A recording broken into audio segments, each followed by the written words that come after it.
সময় কখনোই আমার পক্ষে এলো না। আমার বেলায় সময়েরও সময় খারাপ যায়। আসসালামু আলাইকুম বন্ধুরা, কেমন আছেন? চলে এসেছি একটি ভিডিও নিয়ে। আজকে দুটি রান্না করব, মাছ ভাজা এবং ডাল। মাছ ভাজার জন্য আমি কড়াই তেল দিয়েছি, তেলটা একটু গরম হলে এবার মাছগুলো দিব। আজকে আমি রান্না করব সামুদ্রিক একটি মাছ, এটা হচ্ছে লইট্টে মাছ। এই সামুদ্রিক মাছটি দেখতে ভীষণ বাজে লাগে। বাজারে গিয়ে দেখলে মনে হয় মাছটি একদম পচে গেছে, নষ্ট হয়ে গেছে, কিন্তু কাঁচা লইট্টে মাছ দেখতে এভাবেই হয়, কিন্তু এটা রান্না করলে খেতে ভালো লাগে। তো এক একজন এক এক রকম রান্না করে এই মাছটি। কেউ ঝোলঝোল রান্না করে, কেউ ভর্তা করে, কেউ ভেজে রান্না করে, আবার কেউ ডুবো তেলে বেসন দিয়ে ফ্রাই করে। কিন্তু আমি মূলত আজকে এই যে মশলা দিয়ে ভেজে রান্না করব।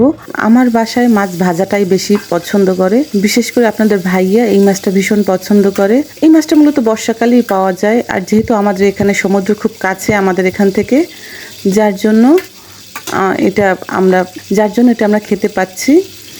যাই হোক, এই মাছটিতে ছোট ছোট আঁশ থাকে, সামান্যই আঁশ থাকে, এবং কুটতে খুব একটা সময় লাগে না। আমি আজকে কাটাটা দেখালাম না, অন্য একদিন কাটাটা দেখিয়ে দেব কিভাবে কাটতে হয়।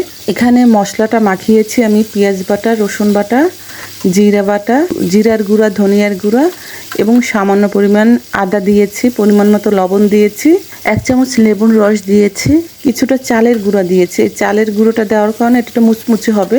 আপনারা ময়দা অথবা কর্নফ্লাওয়ার দিতে পারেন, তাহলে এটা একটু মুচমুচে হবে, খেতে ভালো লাগবে।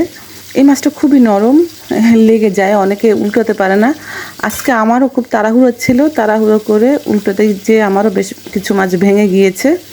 কিন্তু এই মাছটা একটু যখন দিবেন তখন বেশ পাতলা করে দিবেন, একটার সাথে একটা লাগিয়ে দিবেন না, এবং একটু তেলের পরিমাণ একটু বেশি দিবেন, তাহলে উল্টোতে সুবিধা হবে। এখন ডাল রান্না করতে এসেছি। আসলে ডাল স্বাভাবিক যেভাবে রান্না করি আমরা সেভাবেই তো ডাল রান্না করেছি। তো এখানে ডালটা একটু ঘন ঘন রেখেছি, আমি একদম পাতলা করিনি। আর দিয়েছি কয়েকটি ডাঁটা এবং চাল কুমড়া। আসলে সবজি দিয়ে ডাল খেতে খুব ভালো লাগে।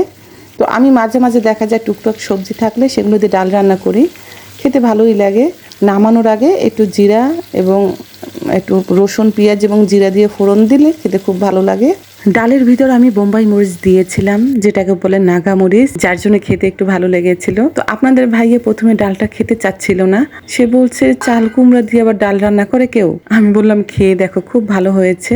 তো যেহেতু ওই যে মরিচ দিয়েছিলাম, মরিচের ফ্লেভারটা খুব ভালো ছিল, এবং আমি সবসময় ডালে একটু জিরে বাটা দেই, জিরে বাটা দিলেও ডালে খুব সুন্দর একটা ফ্লেভার আসে। যাই হোক, খুব সুন্দর হয়েছিল ডাল রান্নাটি। যারা ডাল খেতে পছন্দ করেন তারা এরকম সবজি দিয়ে ডাল রান্না করে দেখবেন, অনেক ভালো লাগবে খেতে। আর আমি তো পুঁই শাক আনলে অবশ্যই পুঁই শাকের কিছু ডাঁটা রেখে দেই, যে ডাঁটাগুলো একটু শক্ত থাকে নিচের দিকের, দেখা যায় উপরের দিকের অংশের ডাঁটাগুলো শাকের ভিতর দিয়ে রান্না করি, এবং নিচের দিকে কিছু ডাঁটা থাকলে এটা আমি ডালের ভিতর দিয়ে রান্না করি, যেহেতু আমি ডাঁটা খেতে পছন্দ করি, যার জন্য আজকে পুঁই শাকের ডাঁটা দিয়েছিলাম। ডাঁটাটা খুব ভালো হয়েছিল, বেশ মোটা ছিল ডাঁটাটা। এখানে আমি মুসুরি ডাল নিয়েছিলাম, এটা যে কোনো ডাল দিয়ে রান্না করা যাবে। সাধারণ দুটি রান্না করেছি, কেমন লাগলো জানাবেন। আসসালামু আলাইকুম, সবাই ভালো থাকবেন।